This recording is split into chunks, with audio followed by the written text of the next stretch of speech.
मारुतनन्दन नमो नमः। कष्टभञ्जन नमो नमः।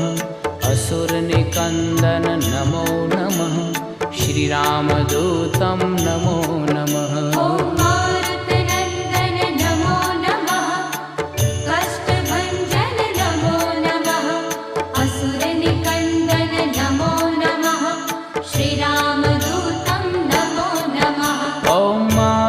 नन्दन नमो नमः।